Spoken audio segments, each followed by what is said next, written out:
আমরা আজ থেকে কখনো বিজেপি বলবো না, আমরা বিডিআরই বলবো। মূল তথ্য পাওয়া যাবে জেলখানায়। আর মন্ত্রী এমপি জড়াই গেলে তো আর কিছু করা থাকে না। তো মন্ত্রী এমপি শেখ হাসিনা নিজে জড়াই গেছেন। শেখ হাসিনা তো আমাদের শাসক ছিলেন না, উনি ভারতের শাসক। বিডিআরের যে হত্যাকাণ্ড যেটা ঘটে, এটাকে বিদ্রোহ বলে চালায় এই সরকার। এই যে ঘটনাটা ঘটে, এটা কিন্তু 9 সালে ক্ষমতা আসার পরের না, বেশ আগের পরিকল্পনার অংশ। এই পরিকল্পনার অংশ হিসেবে ছিল 1/11, তারপরে এই যে 8 সালের নির্বাচন, তারপরে এই ঘটনা। এই ঘটনায় ক্ষতিগ্রস্ত কারা? সেনাবাহিনী অফিসার এবং ভাবিরা ক্ষতিগ্রস্ত। আমার 2 জন সুবেদার, একজন হলো গিয়া গফরান মল্লিক, আরেকজন হলো গিয়া নুরুল ইসলাম সাহেব। এই 2 জনকে আমি সর্বাধিক সংখ্যক যে এসিআর বলে আউটস্ট্যান্ডিং এসিআর দিয়েছিলাম 2 বার। এই 2 জনে একজন সেনাবাহিনীর সদস্য অফিসারের সাথে থাকায় মারা গেছেন নুরুল ইসলাম সাহেব, আরেকজন গফরান মল্লিক, উনি জেলখানায়। এখন এই যে যারাই অপরাধী করেছে, যে মূল অপরাধীর রাজনীতিবিদরা পরিকল্পনা করছেন, টাকা দিয়ে সাহায্য করছেন, সব কিছু ওনারা করছেন, বিদেশি লোকরাও ছিলেন। এই সব কিন্তু সরকার পক্ষ। যারা আমাদের মারা গেছে তারাও সরকার পক্ষ, যারা এই অনৈতিক কর্মকাণ্ড করছেন তারাও সরকার পক্ষ। মিডিয়া মনীষার ভূমিকা, জয় ইমামনের ভূমিকা খুবই দুঃখজনক। তারপর বিচার ব্যবস্থা, গোয়েন্দা, তদন্ত সব সরকার পক্ষ। তো এর কোনো বিচারই হয় না, সরকার নিজেই জড়িত। এখন আমাদের আবু সাইদের স্বাধীনতার দেশ, আমরা গর্বিত। এইখানে আমরা নতুন কমিশন পেয়েছি। এই কমিশনে আমরা আমাদের আশা রাখি সকল জিনিস পরিষ্কার হবে, লুকোচুরি কোনো অবকাশ থাকবে না। আমার মনে হয় বিডিআর আমাদের রক্তক্ষরণের মূল জায়গা সেনাবাহিনীর। এখান থেকে অনেক কিছু ঘটে গেছে। আমি 2 বার গুম হয়েছি। 11 সাল থেকে 24 সালের 5ই আগস্ট পর্যন্ত মোটামুটি জিম্মি। আয়নাগরে ছিলাম, বিশ্রী পরিবেশ, জেলখানায় ছিলাম। জেলখানায় পরিচয় হয় আমার বিডিআর সব সদস্য। ওখানে তো আর রাত ডাকার কিছু নাই, ওখানে কমান্ডিং অফিসারও না। ওরা অনেক কিছু বলছেন। এই ছায়ের গাড়ির কথা এক ভাই বলে গেলেন, সত্য। ছায়ের গাড়ির কথা সেলিম আমাকে বলছে, স্যার আমি নিজেই তো গুলিতে আহত। অর্থাৎ বিডিআরের ভাবে ঢালাও চাপানো, দোষ চাপালে হবে না। এখানে বহিঃশত্রু ছিল, আমাদের 2-1 অফিসার জড়িত ছিল। আমরা চাই সকল জিনিস পরিষ্কার করতে হবে, অফিসার হোক আর যেই হোক, কাউকে ছাড় দেওয়া যাবে না। সত্য প্রকাশ করতে হবে জনগণের কাছে। এখানে অনেক নিরীহ লোককে দেওয়া হয়েছে। আমি গফরান মল্লিককে জিজ্ঞেস করলাম, তুমি তো আমার এনএসএ ছিলা, এই আকাম কেমন করলা তুমি? গফরান বললে, স্যার আপনি কি মনে হয় আমি করছি? আমি সেটা বিশ্বাস করি।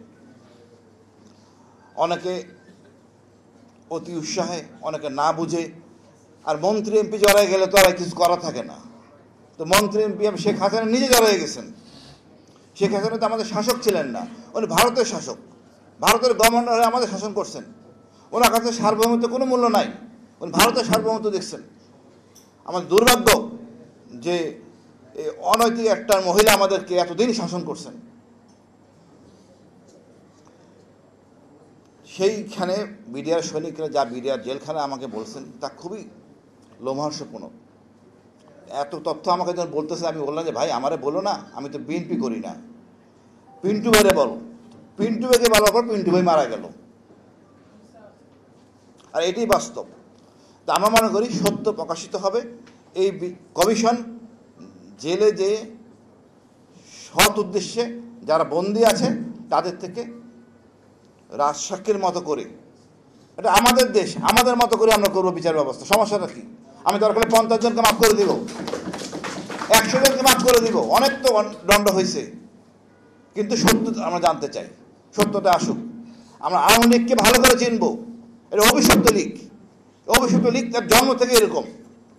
একটা সেনাবাহিনী ধ্বংস করছে, ভারতের সাথে মহব্বত, স্বামী স্ত্রী সম্পর্ক। আমরা এমনটা চাই না। আমাদের নতুন প্রজন্ম ভালো করে জানে কে আমাদের শত্রু।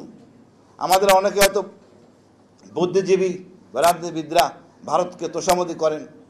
আমাদের এই প্রজন্ম এটা মেনে নেবে না।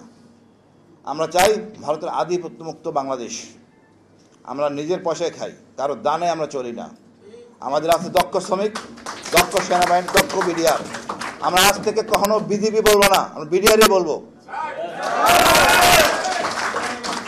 ইপিআর ছিল ইস্ট পাকিস্তান রাইফেল, এই রাইফেলটা আমরা ধরে রাখবো। আমরা কমিশনের কাছে প্রথম অনুরোধ, আপনারা শুরু করেন বিডিআর নাম দিয়ে, বিজিবি নাম না।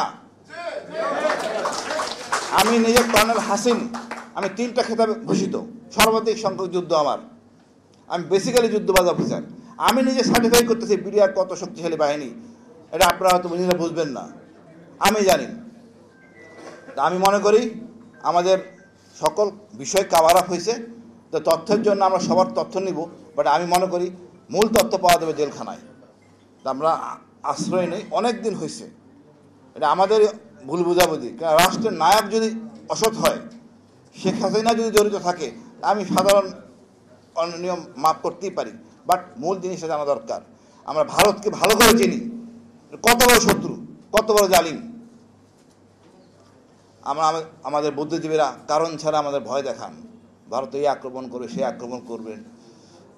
আমি বলি ভারত আক্রমণ করবে না, ভারত হাত ঢুকাবে, হাত কেটে দিব।